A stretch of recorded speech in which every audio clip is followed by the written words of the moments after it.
we're back, and we're going to conclude our study in 1984. Thank you. I don't have a gavel, so I can't call everyone to order. Anyway, we're going to conclude 1984, and I'm slapping the book in an authoritarian fashion. Boot on your face forever, that sort of thing. We've looked at thus far the first two parts, not very extensively, I have to say, if I do say so myself. But we left off, and I'd mentioned that the two main characters at this point, Winston being the main character, and Julia, who's important, but turns out to be, she's a very complicated character, actually, in some ways, because she promises much to Winston, has much hope in her, and we have much hope in her, but she turns out from the very beginning to the very end, and it becomes more and more obvious as the novel progresses, that she's so cynical that she has no hope of any better future. It never even enters into her mind. And so one of my questions is whether Julia is not as much a symptom of the evil of the totalitarian novel as Big Brother is. She is so unattractive as a character. And that's part of what makes the novel so terrible, is that for all of our hopes in her, and I think there is significant hope, she disappoints them all and betrays him. And when she betrays him, it doesn't seem that difficult for her. It's an easy thing for her to betray him because she never really was faithful in any sense. And he was pretty meaningless to her.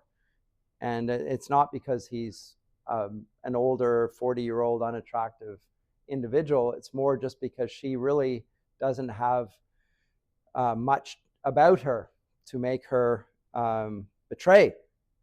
And so when they're captured at the end of part 2 in Mr. Charrington's shop by an undercover thought police agent and are separated in the Ministry of Love, it's really easy, and she very quickly betrays Winston. Probably doesn't even require much by way of coercion, whereas he does.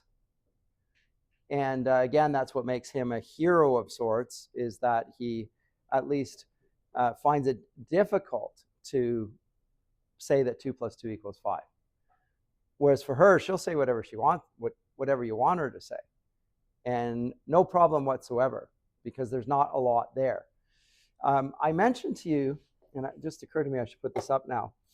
I mentioned C.S. Lewis's The Abolition of Man and that you should read it, but I'm going to read a little excerpt from the 3rd chapter here, and I think that you will find, let me see if I can get it here.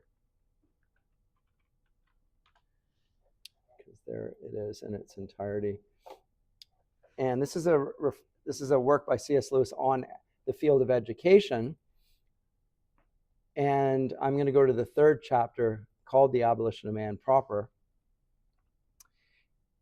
Because here he talks about what we're witnessing here in 1984, which is a life in which moral virtue is of no value whatsoever, because objective morality has been dispensed with, because whatever is said by the state to be true is true because the state says that it's true.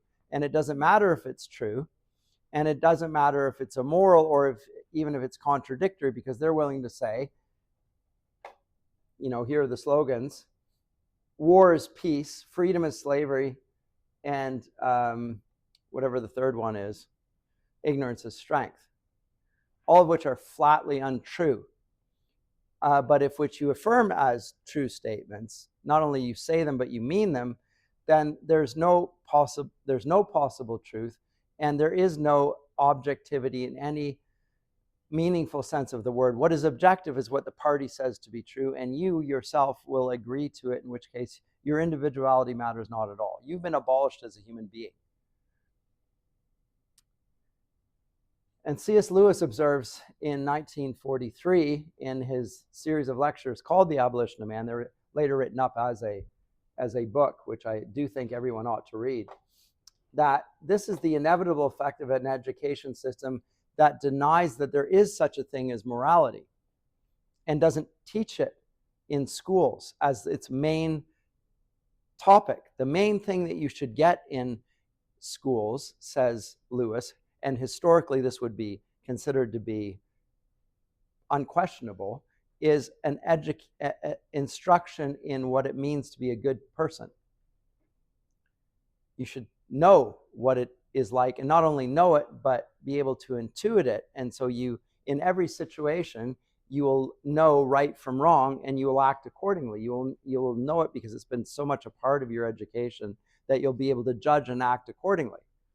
So you don't need Big Brother to be there to tell you what's right and wrong, because you know what is right and wrong yourself, and you will act following that, or you won't. But when you don't, you know that you will have done a wrong thing. And because of that, you won't require Big Brother to watch you all the time, because you'll be watching yourself. Because if you're a Christian, you know that God is watching you, because he's revealed in his law what it is to be good and what it is to be evil. It's there in the 10 Commandments. And we can apply that in every situation, so that when somebody's back is turned to me, they know that I know what's right and wrong, and they will trust me to act accordingly. Or they will distrust me because of my character, and they will not want to turn their back on me. But one way or another, a society that doesn't act when you're in private in accordance with good and evil as part of their moral compass is going to be one that requires surveillance, because you can't trust anybody. And it means that social chaos ensues. Now, the effect of Big Brother, assuming or uploading all of the authority or the watchfulness and enforcement of right and wrong, is that society gets worse and worse and worse. It degrades. And the thing that they want to bring about, you might think, is a more competent form of government in which they control evil and they seek to suppress it, and they maybe try and enhance goodness.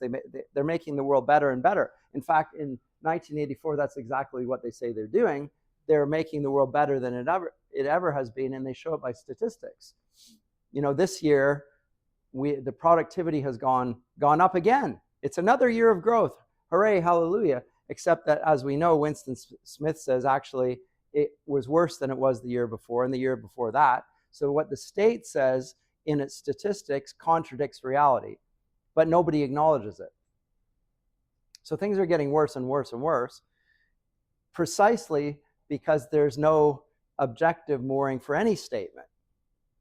And we might think that this is a fault in the system, that they're trying to do good things and they're just getting bad results. In which case they're just failing to do what they seek to achieve. But what we're going to find today in part 3 is that it's not the aim of the inner party to make things better. It's the aim of the party to crush humanity. Imagine the face of a boot stamping on a human face forever. That's our aim. So if you think things are getting worse, it's not by accident. We're purposefully being sadistic, which is a shock, because I think even in Winston Smith's darkest imagination, he doesn't imagine that the aim is to do bad things and to totally dehumanize. But that's exactly what O'Brien claims. For the sake of power, for the sake of total power, they are going to stamp out humanity. And so in Lewis's example here about the conquest of nature, what does it mean gaining power over nature? I'll skip over the beginning here. And he particularly talks about birth control, gaining power over nature through birth control. And nobody really thinks about this. When we think of birth control, we think of it as contraception, of preventing unintended or unwanted life and so forth. What Lewis observes is in the act of birth control, we're gaining power not over the present, but over the future. We're preventing people from ever coming into existence by our actions. And so we're gaining power over not just the past and not just the present, but over the future. We're preventing them from being born at all. And this has a significant moral component then, because you're actually asserting your power over people who do not yet exist. And this is a significant power. And it's a totalitarian power. And he says, even within the world state or the nation, it will mean in principle the power of majorities over minorities, and in the concrete of a government over the people, and all long-term exercises of power, especially in breeding, must mean the power of early generations over later ones. So when we talk about totalitarian 1984, George Orwell is talking about the effect on the current generation. He's not even thinking about the future. But C.S. Lewis is thinking about the effect of a totalitarian government, which is it asserts power going forward. It's not just trying to control the past, although we've seen that's what it does already. The government of 1984 tries to rewrite history. It gets rid of facts it doesn't want. It puts them into the memory hole, and they disappear. And then it rewrites, and it even rewrites language. Doublethink and thought crime and so forth, and doublespeak. It creates new words that it wants people to use, and you may not use that word anymore. How come I can't use that word? Because that person is no longer a person. You can't use that person's name. He's an unperson. You literally wipe them out of everyone's memory. You'd make the images disappear, the name disappear, the history disappear. So you gain control over the past, but also by managing birth control and who gets to procreate, etc., you're controlling the future. And it's a law of diminishing returns, to the point where the outcome of it is to eradicate humanity altogether. So it is post-humanist. It's destructive. It's totally terrible. Man gaining control over humanity results in the loss of humanity. And I don't mean only in an ethical sense, but literally annihilation. Lewis says this: the latter point of gaining power over later generations is not sufficiently emphasized because those who write on social matters have not yet learned to imitate the physicists by always including time among the dimensions. In order to understand fully what man's power over nature, and therefore the power of some men over other men, really means, we must picture the race extended in time from the date of its emergence to that of its extinction. Each generation exercises power over its successors, and each, insofar as it modifies the environment bequeathed to it and rebels against tradition, resists and limits the power of its predecessors. Okay, we've already seen that in 1984. As they keep on rewriting history, they limit the power of those that came before them. Say, well, what they did, we're going to nullify. We're going to forget about it. We're going to act as if it didn't happen. So they enhance their own power at the expense of the past and the rewriting of history. And every communist regime does this. It rewrites history. It tells what it wants to tell about the past. But not only does it do that, it controls who comes in the future. So it grows itself up as this great tower, like a Tower of Babel, with godlike power at the expense of the past and of the future. And the question is, what remains of the present? Well, of the present, they simply want to stamp their boot on the face of their contemporaries. It's satanic, in other words. Yes?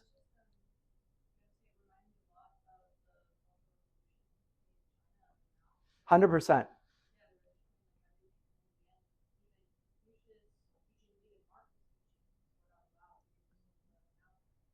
Correct. So the parallels with the Communist Party in China, yes. So first you couldn't teach Confucius, even though it's the distinctively Chinese philosophy. But then you couldn't teach Marx either, because Marx is insufficiently Maoist. It has to be more specifically. And then they're going to eradicate in the Cultural Revolution all signs of Western values in it. But eventually you get to the point where you have to go after your predecessors even. Maybe Mao is not sufficiently Maoist. Now Mao's going to have to be gone first. But ultimately, you pull history to the point of the present moment. And so you've got all power, but at the expense of what? There's no one left.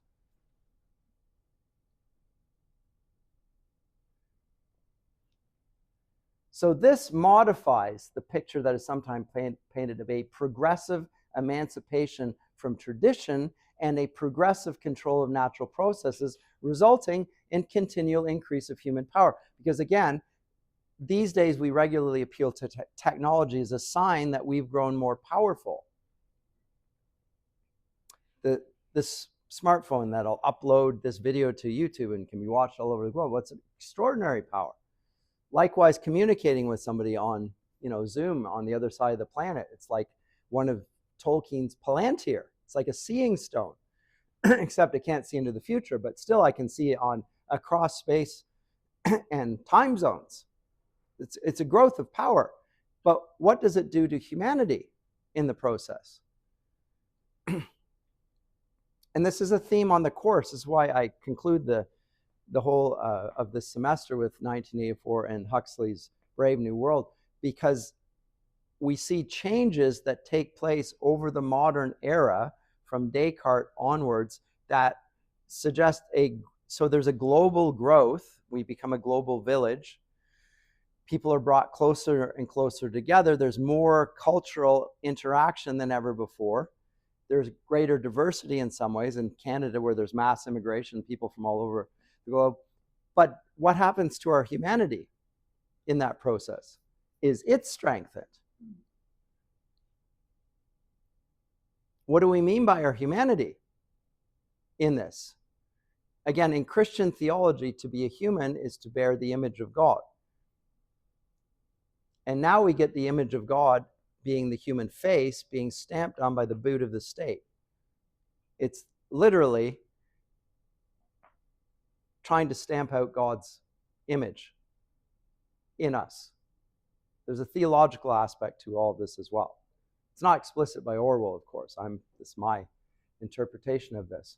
So in reality, of course, despite the claim of continual increase of human power, if any one age really attains by eugenics and scientific education, by the way, eugenics now goes on under the auspices of gene therapy, if it gains the power to make its descendants what it pleases, so we start creating people that don't have birth defects and diseases. And if scientists can control the people that ensue, all men who live after it are the patients of the power of the scientists. They don't have the power. They're going to be the consequences of our power. So they will be weaker, not stronger. For though we may have put wonderful machines in their hands, we have preordained how they are to use them. And if, as is almost certain, the age which had thus attained maximum power over posterity were also the age most emancipated from tradition, it would be engaged in reducing the power of its predecessors almost as drastically as that of its successor. So you can see the gaining of power over human nature it comes at the consequence of humanity. And all we have left, and you've seen this already in the death of Ivan Illich, is the hope that we can extend life as far and as long as possible without any sense of the meaning of life. And right now, there are people that this is the prime value in our culture, is to try and make life as long as possible and as painless as possible. But they don't define what life is, and they don't have any meaning or purpose to their lives. They just want to live long. How come? For what? Is this the ultimate good? They don't even ask questions of good and evil. We want to live longer. Why? Why would we want to live longer? I'm not saying we shouldn't live longer, but the question isn't asked. And as we saw in the death of Ivan Illich, the very question of mortality no longer comes up in public discussions. It's just we want to be safe. So we're afraid of death. And we think that we're being delivered from death by having a longer life. But we're not delivered from death and its consequences. If there is a God and he controls life, and he begins it and he ends it. All we're doing is shutting ourselves off from the question of what it means to be alive and what death means. Death is now a meaningless act. Some people even celebrate it. When somebody dies, they have a celebration of life. Well, how about the fact that a death just happened? Well, let's not, you're being too negative. Let's focus on the good things that happen in that person's life. Well, fine. But how about the meaning of the death? Not going to hear that one. So, Lewis, we must also remember that, quite apart from this, the later a generation comes, the less power it will have in the forward direction because its subjects will be so few. So the more you exercise birth control, the fewer people there will be. And ultimately, at the end of that, there'll be so few that not only are we not being fruitful and multiplying, we'll be reducing and not being fruitful in any sense. So it's the first commandment in Scripture is to be fruitful and multiply. This comes at the expense of the opposite, gaining power for humanity at the expense of actually reproducing. And the last men, far from being heirs of power, will be of all men most subject to the dead hand of the great planners and conditioners, and will themselves exercise least power on the future. Okay, that's how Lewis puts it in a very philosophical way. George Orwell puts it in very vivid forms and in the form of a boot stamping on a human face. I mean, you can't get that image out of your mind. And let me go to the text itself then. It's an image from the film. But here's part 3. And Winston Smith, I remind you, had been captured, and Julia, and they had been put in the ministry of love, which is got nothing to do with love, and they're being put in a disciplinary facility or a correctional or a prison. Let's just call it what it is. It's a prison.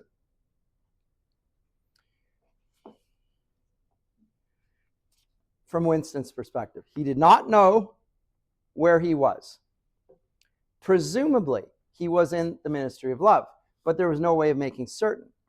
He was in a high-ceilinged, windowless cell with walls of glittering white porcelain. Oh, like a toilet. Concealed lamps flooded it with cold light, and there was a low, steady humming or sound which he supposed had something to do with the air supply. A bench or shelf just wide enough to sit on ran around the wall, broken only by the door, and at the end, opposite the door, a lavatory pan with no wooden seat. There were 4 telescreens, one in each wall. So he's not just being watched by one, they're all around him on every wall. Oops, sorry. There was a dull aching in his belly. It had been there ever since they'd bundled him away into the clothes van and driven him away, but he was also hungry, with a gnawing, unwholesome kind of hunger. It might be 24 hours since he'd eaten, it might be 36. He still did not know, probably never would know, whether it had been morning or evening when they arrested him. Since he was arrested, he had not been fed. Okay, so what he's been isolated from all, and he has no sense of time. He's in solitary confinement, and this in itself is dehumanizing. It's a form of torture. If you put somebody in solitary confinement, they will die. You cut them off from something that is essential to their humanity that they weren't even aware of, which is other people. And the fact that he's in a cell that won't allow him to understand the passage of time, he doesn't see the sunrise, sunset, means that he's disoriented. He's in a place in which nature's rules and laws have been suspended. Or it's not just there's no source of light. That's almost immaterial. There's no sense of anything outside of the walls of this little prison cell. He sat as still as he could on the narrow bench with his hands crossed on his knee. He'd already learned to sit still. If you made unexpected movements, they yelled at you from the telescreen. But the craving for food was growing upon him. What he longed for above all was a piece of bread.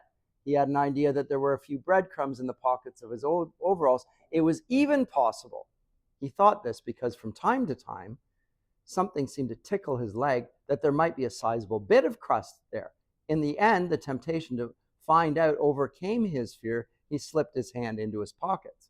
"Smith!" yelled a voice from the telescreen. 6079 Smith W. Hands out of pockets in the cell. He sat still again, his hands crossed on his knee. So this is not like when he was at home, where somebody might be watching you. They are watching him. His every movement. What is the effect of being observed like this? Oh, you know what? I mentioned the Stockholm syndrome last time about why people love their jailer. There's another psychological experiment that I don't know if any of you are doing psych, that was done, I think, in the 60s. It's called the Milgram experiment. Have they talked about this? Let's see if I can put it up here. It's a pretty famous experiment, and at first people were actually skeptical whether it ever happened and it was replicated. Milgram experiments. Series of social psychology experiments conducted by the Yale psychologist Stanley Milgram, intended to study the willingness of study participants to obey an authority figure who instructed them to perform acts conflicting with their personal conscience. Participants were led to believe that they were assisting a fictitious experiment in which they had to administer electric shocks to a learner. These fake electric shocks gradually increased to levels that would have been fatal had they been real. The experiments unexpectedly found out that a high proportion of subjects would fully obey the instructions, with each participant going up to 300 volts, 65% going up to the full 450 volts. In other words, they were willing to torture people if they were told by somebody in authority, with no reservations, even if it went against their conscience, but merely because they've been told this. Now, this tells us something very terrifying about human nature and about authority, which is that there, at least in the modern era, where we are under what C.S. Lewis calls the abolition of man, in which our moral nature has been denied to us in the public education system. We're never taught that virtue is a real thing and that there's a real good and evil. We just think it's a subjective thing. Well, this is my Christian value, but maybe there are other ways of looking at it. And I don't want to be judgmental and suggest that what you're doing is wrong. I believe it's wrong, but that doesn't mean that it is wrong. That sort of moral relativism allows people to, even when they think they're doing something that's against their conscience, if they're told they should do it, they still do it, even if it means torturing somebody.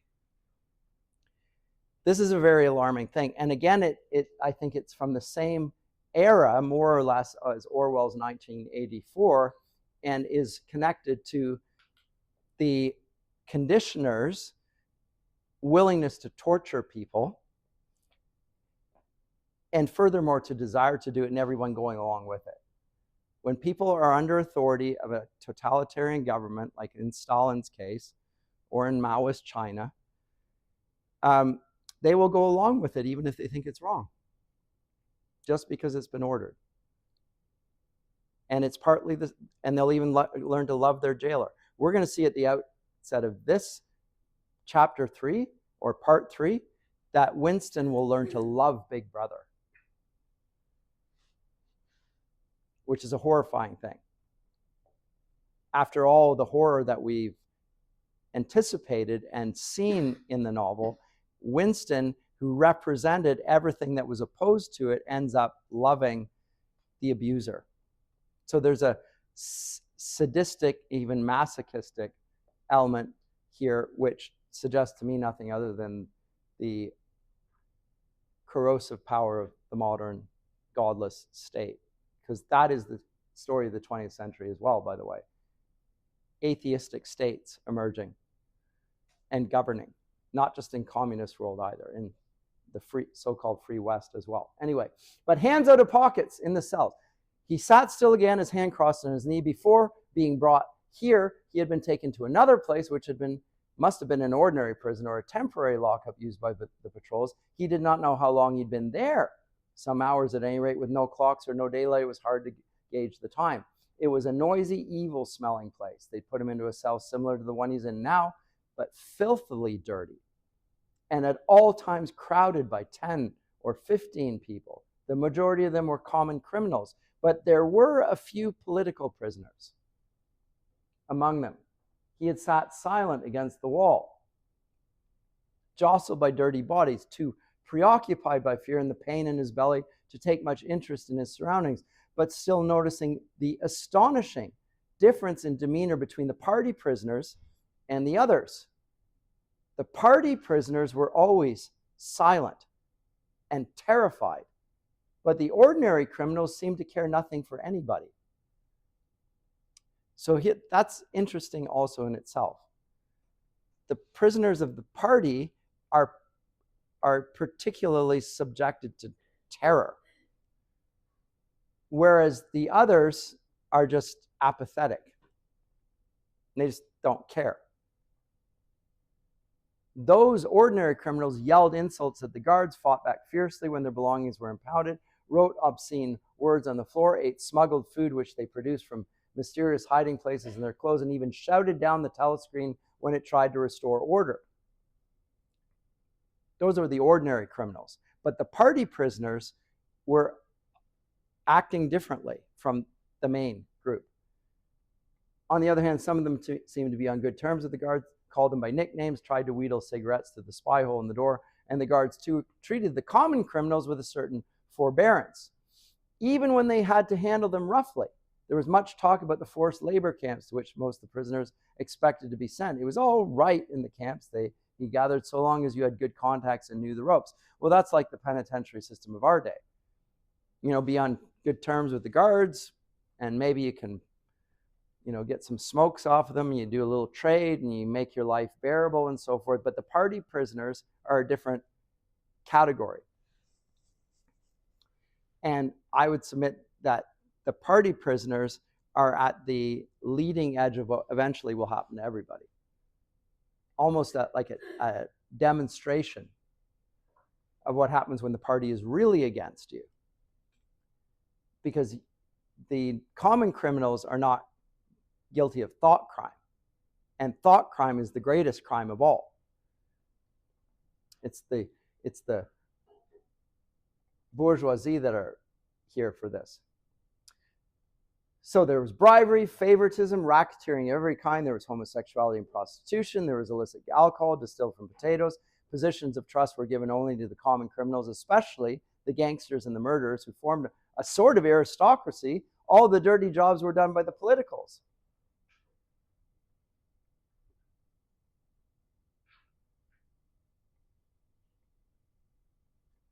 And one of them sat on top of Winston. "Beg pardon, dearie," she said. "I wouldn't have sat on you. Only the buggers put me there. They don't know how to treat a lady, do they?" She paused, patted her breast, and belched. "Pardon," she said. "I ain't myself quite." She leant forward and vomited copiously on the floor. "That's better," she said, leaning back with closed eyes. "Never keep it down, that's what I say. Get it up while it's fresh on your stomach, like." She revived, turned to have another look at Winston, and seemed immediately to take a fancy to him. She put a vast arm around his shoulder and drew him towards her, breathing beer and vomit into his face. "What's your name, dearie?" she said. "Smith," said Winston.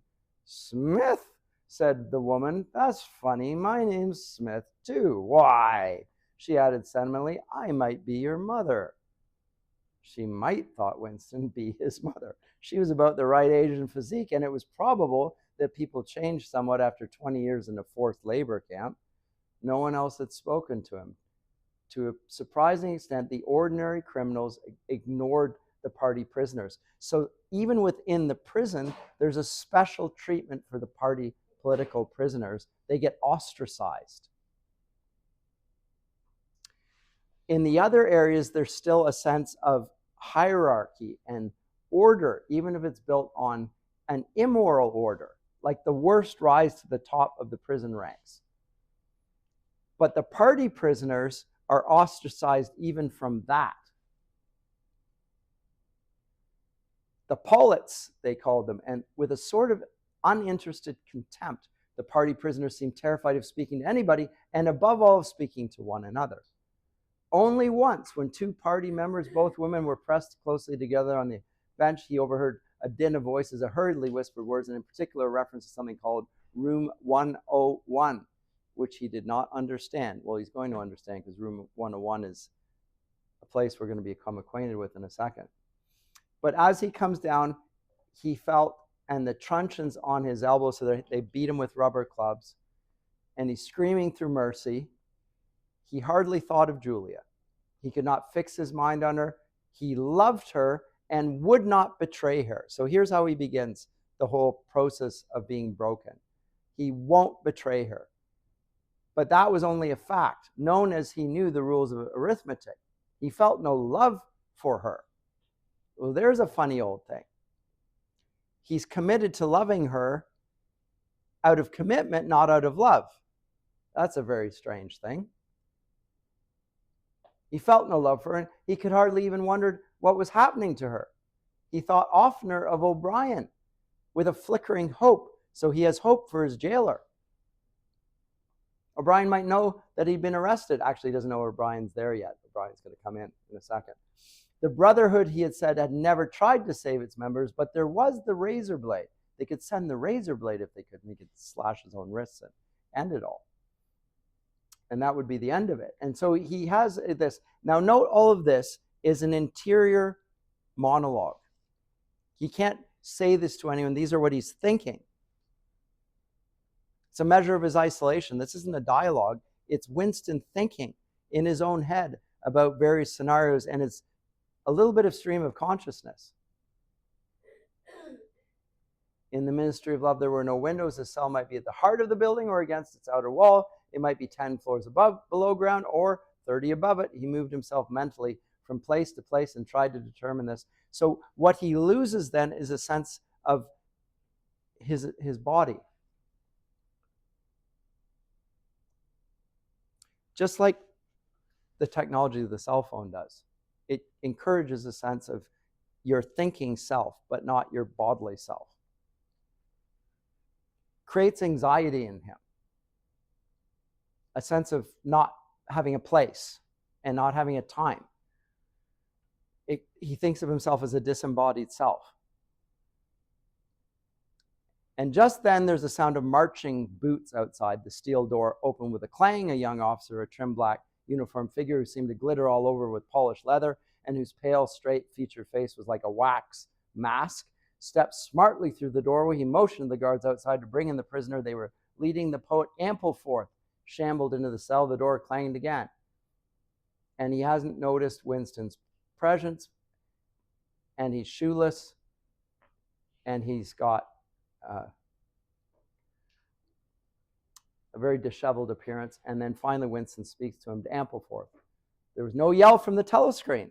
This is interesting. So Ampleforth has been brought in here to talk to Winston. How come? Why? This is an allowed discussion, the purposes of which are to do something to Winston. Winston's hopeful.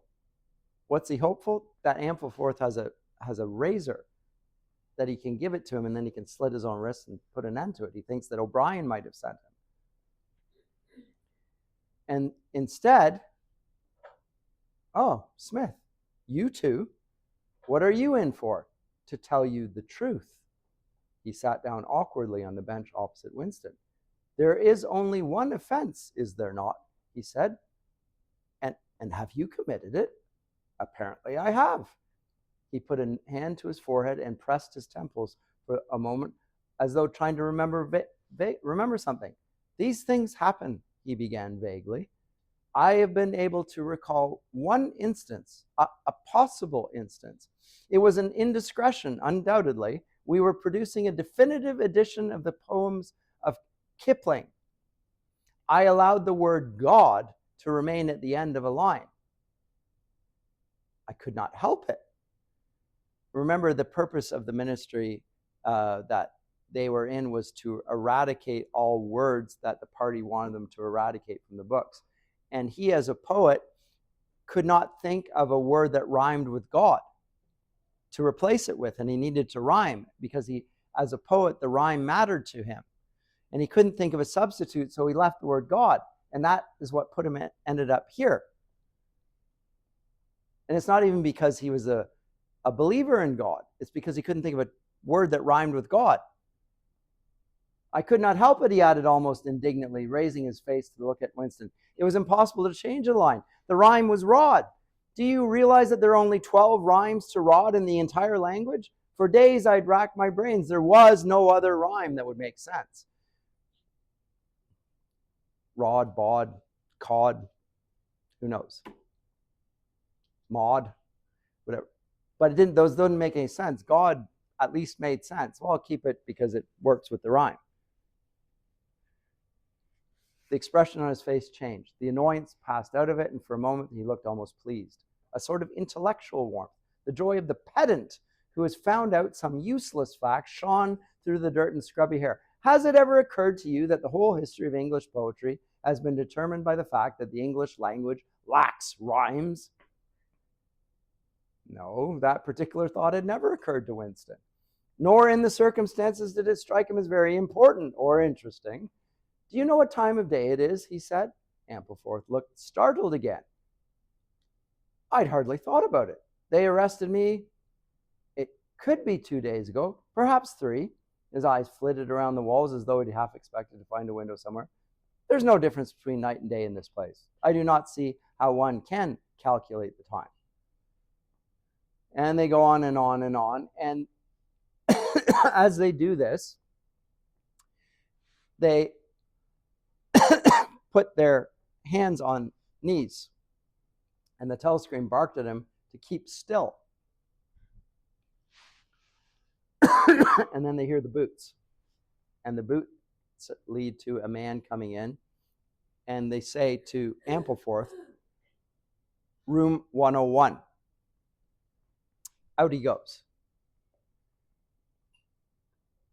And he has no idea what that means. Neither does Winston. But he goes away. And the pain in Winston's belly had revived. What we're seeing here is a man who's descending into madness.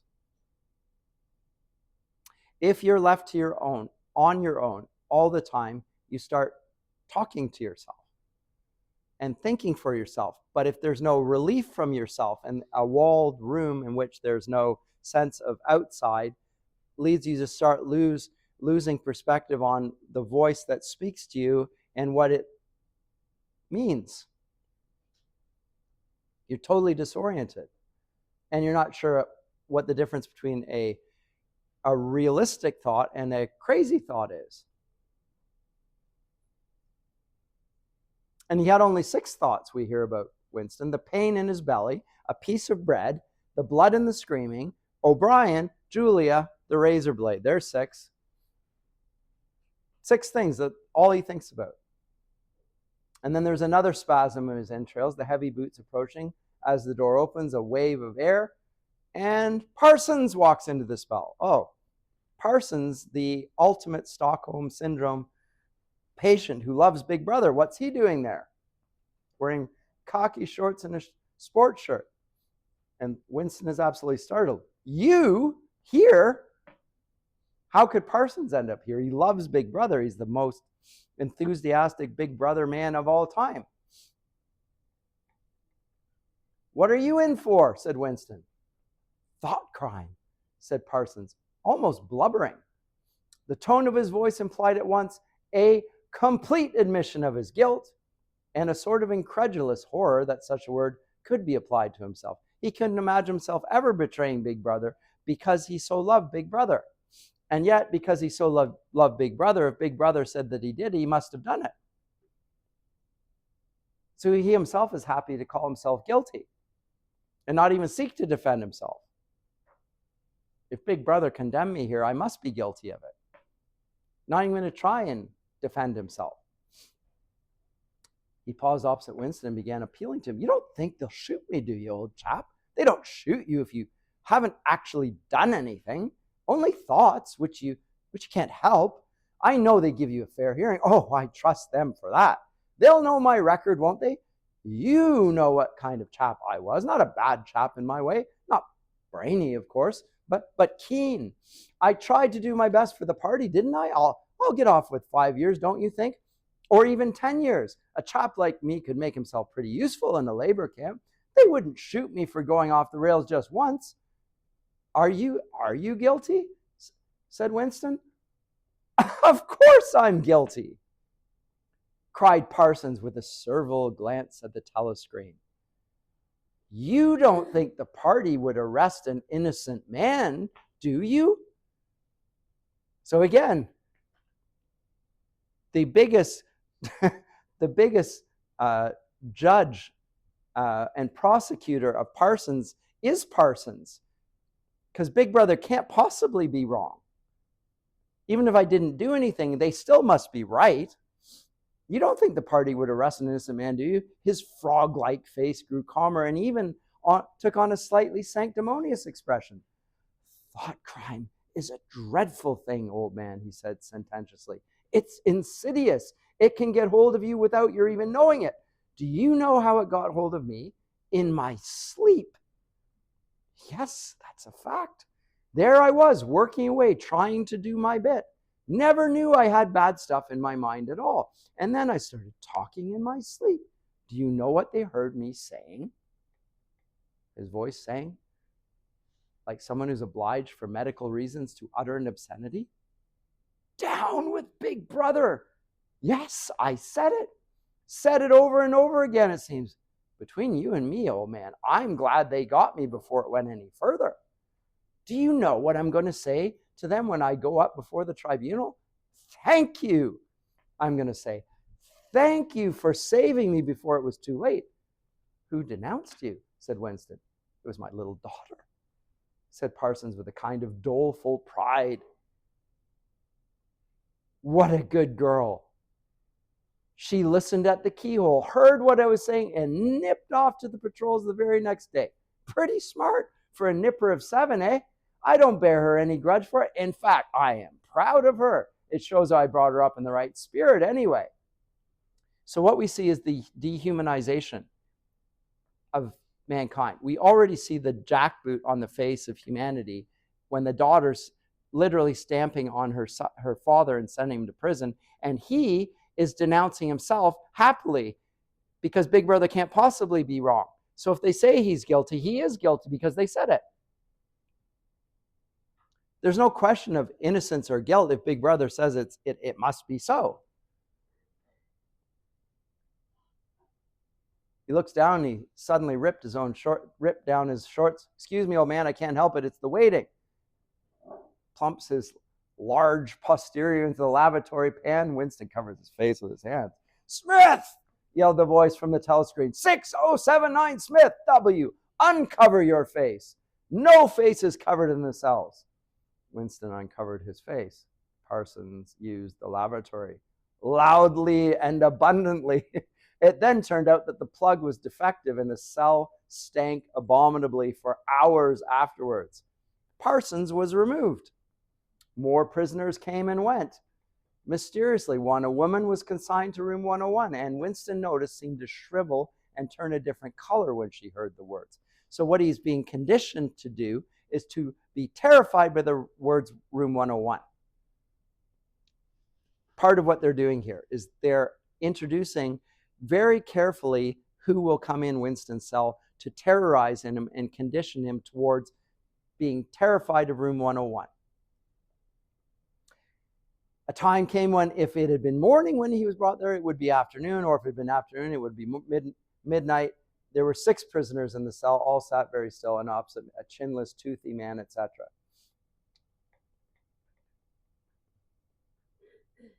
And one of them finds a piece of bread and thrusts it behind his back. And then the voice cries out, Bumstead, roared the voice, 2713 Bumstead J. Let fall that piece of bread. The chinless man dropped the piece of bread on the floor. Remain standing where you are, said the voice. Face the door. Make no movement. The chinless man obeyed. His large pouchy cheeks were quivering uncontrollably. The door clanged open as the young officer entered and stepped inside. There emerged from behind him a short, stumpy guard with enormous arms and shoulders. Took his stand opposite the chinless man, and then at a signal from the officer, let free a frightful blow with all the weight of his body behind it, full on the chinless man's mouth. The force of it seemed almost to knock him clear of the floor. His body was flung across the cell and fetched up against the base of the lavatory seat, and blood oozing from it in a faint whimpering, and he sat still. 2 halves of a dental plate fell out of his mouth. A little later, the room opens, and the officer indicates the skull-faced man, room 101. A gasp and a flurry at Winston's side, the man who'd actually flung himself on his knees on the floor with his hand clasped together. "Comrade, officer," he cried, "you don't have to take me to that place. Haven't I told you everything already? What else is it you want me to know? There's nothing I wouldn't confess. Nothing. Just tell me what it is and I'll confess straight off. Write it down and I'll sign it. Anything. Not room 101. Room 101, said the officer. The man's face, already very pale, turned to color Winston would not have believed possible. It was definitely, unmistakably, a shade of green. "Do anything to me," he yelled. "You've been starving me for weeks. Finish it off and let me die. Shoot me, hang me, sentence me to 25 years. Is there somebody else you want me to give away? Just say who it is and I'll tell you anything you want. I don't care who it is or what you do to them. I've got a wife and 3 children. The biggest of them isn't 6 years old. You can take the whole lot of them and cut their throats in front of my eyes, and I'll stand by and watch it. But not room 101. Room 101, said the officer. The man frantically looked around at the other prisoners as though, what is he trying to do? He's trying to gain power over his surroundings with no moral considerations whatsoever, just to control his circumstances so he can avoid the horror of room 101. Now, if you're Winston Smith and you're listening to this, room 101 is the worst place you could ever possibly imagine. He has no idea. He wasn't aware that room 101 was a place of terror. The purpose of room 101 is to create terror. The political prisoners are all terrified.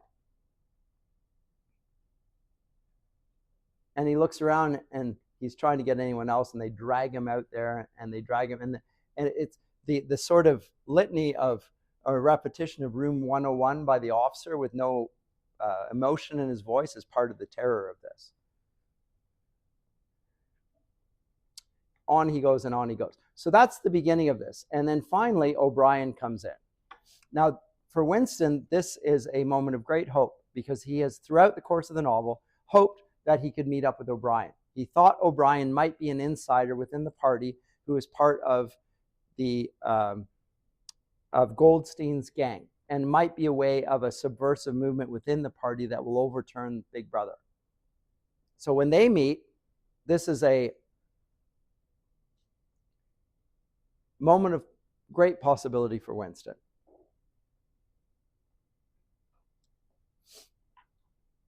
And what he says, forgetting the telescreen, "They've got you too," he cried. "They got me a long time ago," said O'Brien. "Don't deceive yourself. You did know it. You have always known it."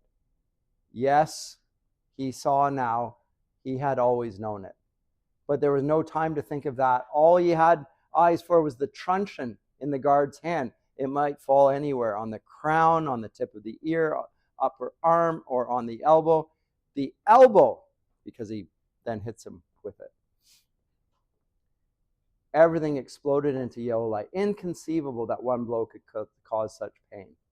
The guard was laughing at his contortions. One question at any rate was answered. Never for any reason on earth could you wish for an increase of pain.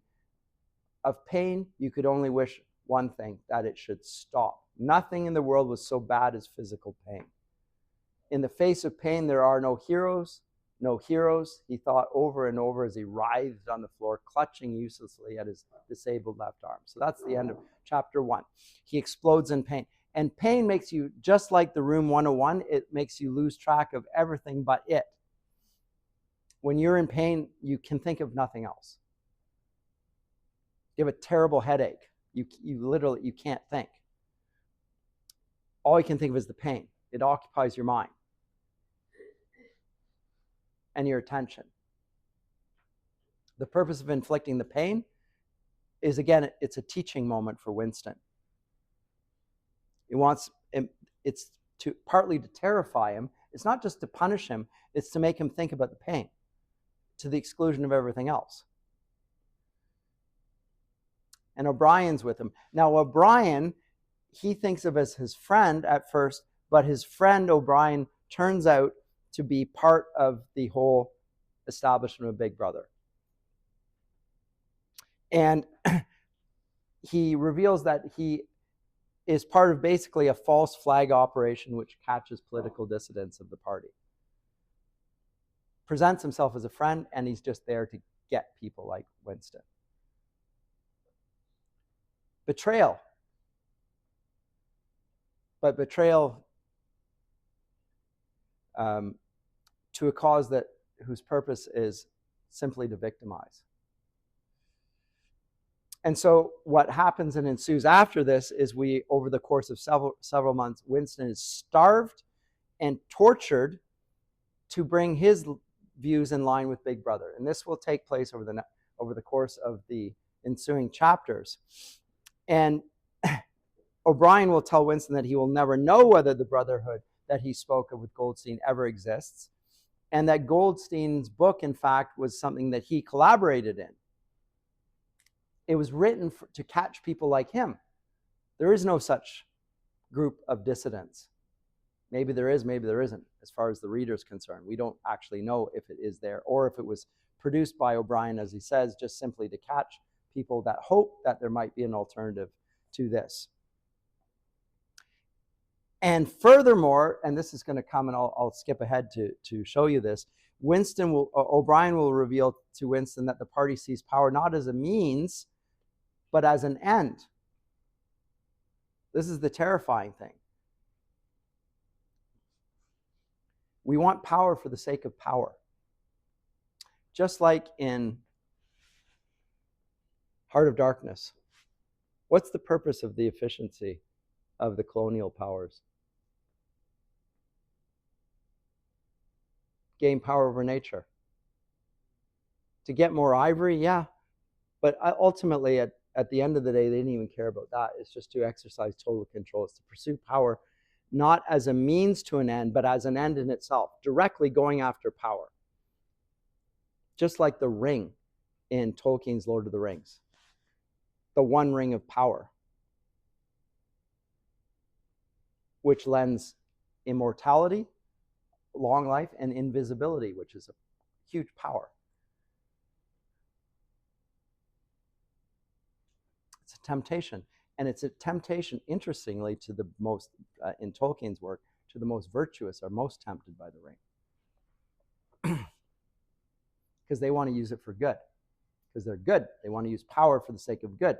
There they have a utilitarian end. The ends justify the means. Well, I'll use the ring, and then I'll do something good with it. Yes, so that, but this is not the party here. The party here is not interested in doing anything good with it. They want power for the sake of power and no other reason. This is the worst imaginable thing. And I think George Orwell, who describes this, is almost not in control of what he's describing. He is a sufferer of this. He's like a victim of this sort of thinking. He's terrorized by the idea of totalitarian power. He doesn't give us a perspective on it.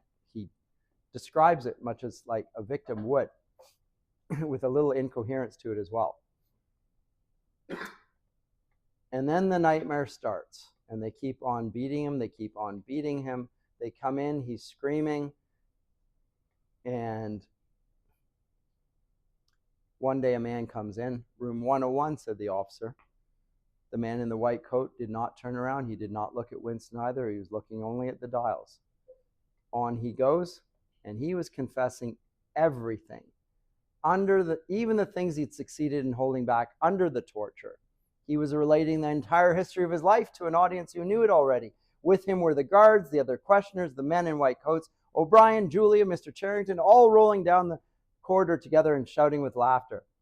This is a dream, by the way. Some dreadful thing which had lain embedded in the future somehow been skipped over and had not happened. Everything was all right, but there was no more pain. The last detail of his life laid bare, understood, forgiven.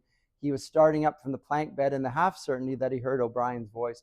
All through his interrogation, though he'd not seen him, never seen him, he had had the feeling that O'Brien was at his elbow, just out of sight. It was O'Brien who was directing everything. It was he who set the guards on to Winston and who had prevented them from killing him. So what's he doing? He's falling in love with his jailer. Not in a sexual sense, but in the sense that this is the man who really cares for me. O'Brien's looking out for me. Remember, O'Brien's the one who hunted him down. It's placed a trap. It was he who set the guards onto Winston, prevented them from killing him. It was he who would decide when Winston would scream with pain, when he should have a respite, when he should be fed, when he should sleep, when the drugs should be pumped into his arm. It was he who asked the question and suggested the answers. He was the tormentor. He was the protector. He was the inquisitor. He was the friend.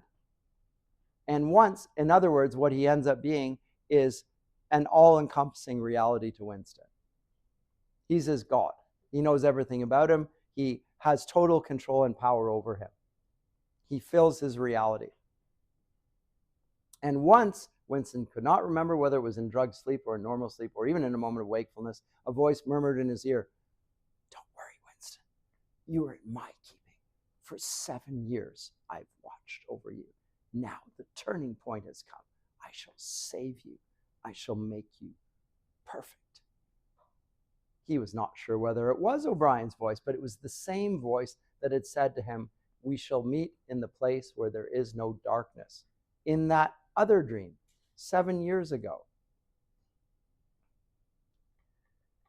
This is a conditioner who conditions absolutely everything. And next interaction. "I told you that if we met again, it would be here." "Yes," said Winston. Without any warning except a slight movement of O'Brien's hand, a wave of pain flooded his body. It was a frightening pain because he could not see what was happening, and he had the feeling that some mortal injury was being done to him. He did not know whether the thing was really happening or whether the effect was electrically produced, but his body was being wrenched out of shape, the joints slowly torn apart. Although the pain had brought the sweat out of his forehead, the worst of all was the fear that his backbone was about to snap. He set his teeth and breathed hard through his nose, trying to keep silent as long as possible. "You are afraid," said O'Brien, watching his face, "that in another moment something is going to break. Your especial fear is that it will be your backbone. You have a vivid mental picture of the vertebrae snapping apart and the spinal fluid dripping out of them. That's what you're thinking, is it not, Winston?" Winston did not answer.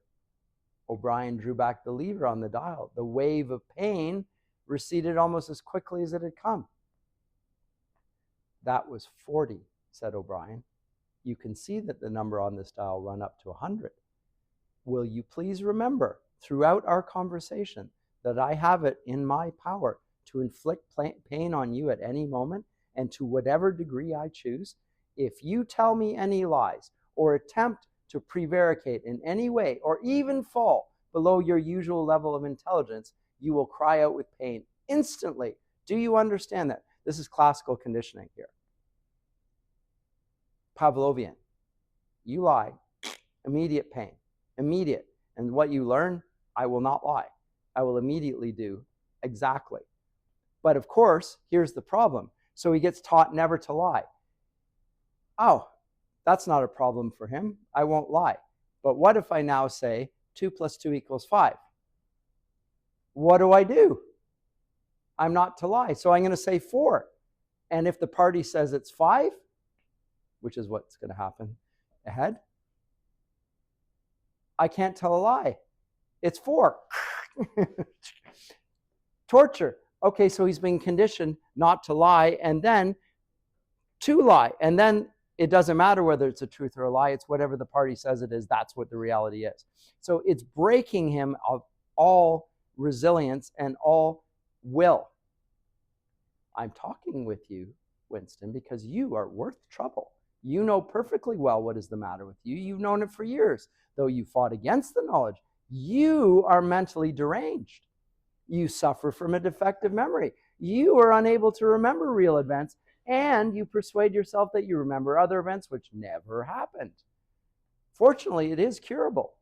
You have never cured yourself of it because you did not choose to. There was a small effort of the will that you were not ready to make. Even now, I am well aware you are clinging to your disease under the impression it is a virtue. Now we will take an example. At this moment, which power is Oceania at war with? When I was arrested, Oceania was at war with East Asia. With East Asia? Good. And Oceania has always been at war with East Asia, has it not? Winston drew in his breath. He opened his mouth to speak and then did not speak. He could not take his eyes away from the dial. The truth, please, Winston. Your truth. Tell me what you think you remember. I remember that until only a week ago, before I was arrested, we were not at war with East Asia at all. We were in alliance with them. The war was against Eurasia. That had lasted for 4 years. Before that, Brian stopped him with the movement of the hand. Another example, he said, some years ago you had a very serious delusion indeed. You believed that 3 men, 3 one-time party members named Jones, Aronson, and Rutherford, executed for treachery and sabotage, were not guilty of the crimes they were charged with.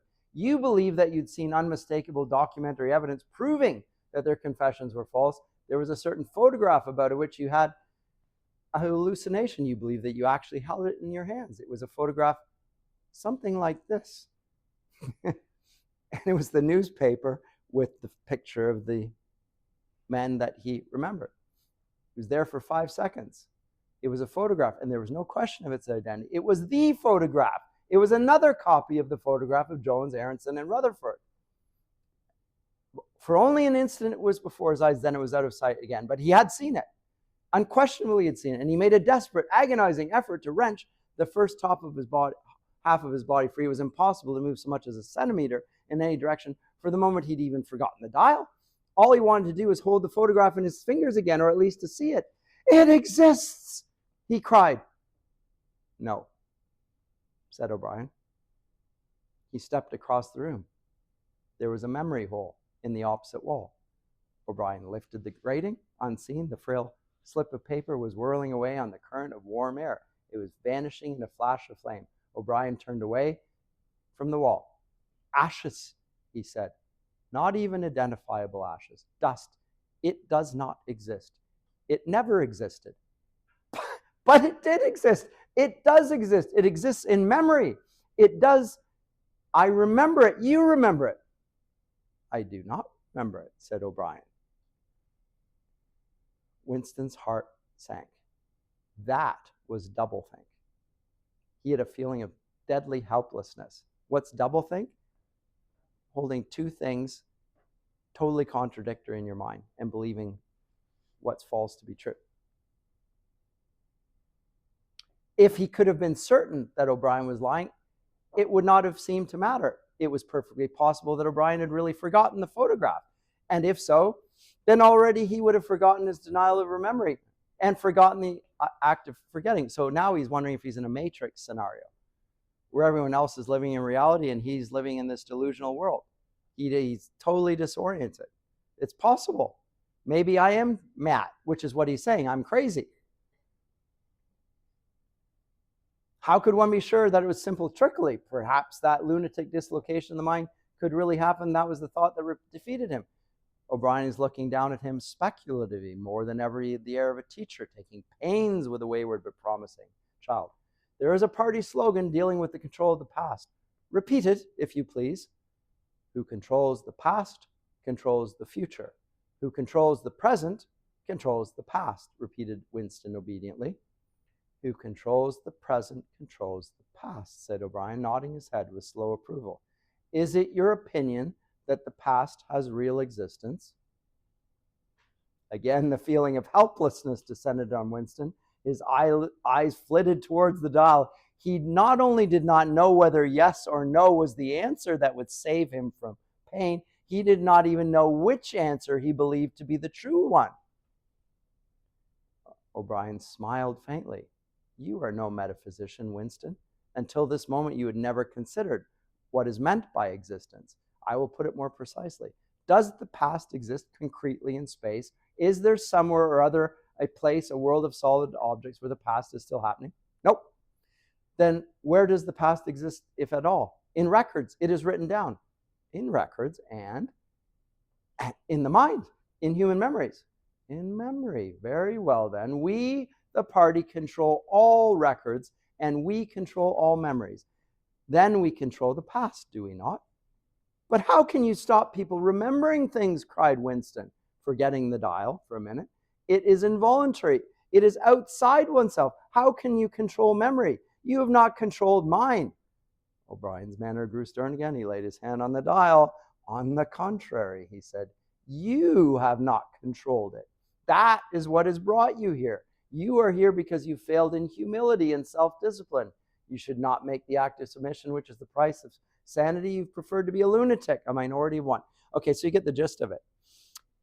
The purpose of this is to exhibit, I'm going to jump ahead and I have to conclude here, is for the power to show that it wants power for its own sake.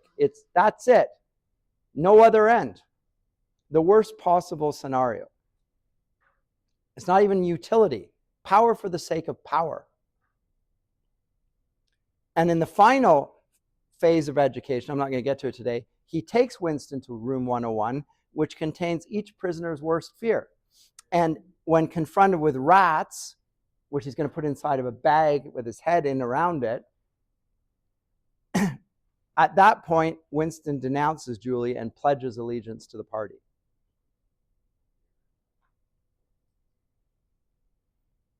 I mean, I'm not afraid of rats, but if you put my head in a bag with a rat in it, I would be paralyzed with fear. If I was already afraid of rats, I can only imagine. After this, he's released into public life, and he continues to go to the Chestnut Tree Cafe where he was arrested, and he encounters Julia. And this is also interesting a little later on. And they reveal that they've betrayed each other and they no longer are in love with one another. And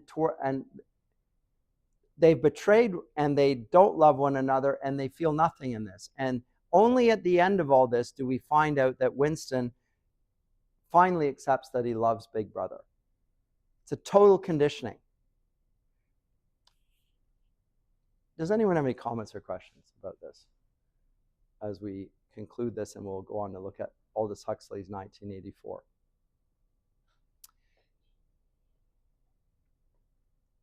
What we see in the 20th century, which abolishes discussions of God or objective morality from public discussions in the public school system, increasingly, that it doesn't, the idea of a total control over life does not disappear, it intensifies. The freedom, human freedom, that was marked in ages past in eras where there were gods, whether they were Homer's polytheistic world or Milton's Christian world, there's freedom there. There's independence, there's actions, there's volition, there's agency, there's good and evil, there are crimes, there are battles, whatever. But that's an era in which there's such a thing as conscience, in which God will ultimately judge all actions in the next life. We even saw that in Homer, in the underworld. There are some that are being punished for the crimes they've committed. In this world where there is no afterlife, the crimes are punished in the present because they don't believe there will be final judgment. Judgment takes place now. And it's on behalf of those who are in power, and they pursue their power not to enrich themselves, but simply to pursue power. Terrifying scenario. I think we still live in this scenario in some ways, and it's something we need to talk about, but not today. But anyway, we can talk about it next class. We'll look at Huxley's 1984, No Huxley's Brave New World, and we'll see a different form of total conditioning. But again, just like we said with the abolition of man, it's controlling procreation even before birth, antenatal conditioning, total conditioning of life. I'll see you then.